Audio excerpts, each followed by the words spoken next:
Għall-ewwel darba fl-istorja sportiva ta' pajjiżna se jiġi ospitat f'Malta u Għawdex il-kampjonat internazzjonali prestiġjuż tas-Summer World Junior Cup ta' trott. Din il-kompetizzjoni li hija immirata għal sewwieqa tfal bejn l-età ta' 11 u 16 sena isponsorjata mill-entità governattiva Equestri Malta u qed tiġbor flimkien parteċipanti minn diversi pajjiżi Ewropej. Il-kampjonat se jibda uffiċjalment nhar il-ġimgħa bl-ewwel kompetizzjoni se ssir fil-Korsa ta' Xħajma fix-Xewkija Għawdex. Din hija wkoll parti minn programm estensiv ta' tiġrijiet tas-sajf organizzati mill-Ministeru għal Għawdex b'kollaborazzjoni tal-Malta Racing Club u Equestri Malta.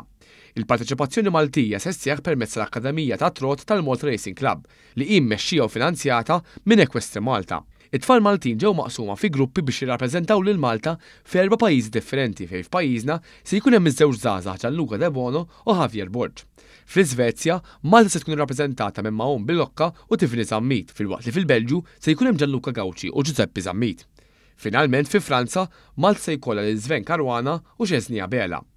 Il-Ministri Clifton Grima u Clint Camilleri li ħabbru dan l-avveniment f'konferenza tal-aħbarijiet saħħu li din hija opportunità unika kemm għall-isport lokali kif ukoll għat-turiżmu sportiv. Illum il-ġurnata kapaċi bħala pajjiż nattiraw avvenimenti ta' portata internazzjonali ġew pajjiżna. Dan jista' jsir minħabba li għandna reputazzjoni tajba u anke minħabba li għandna infrastruttura.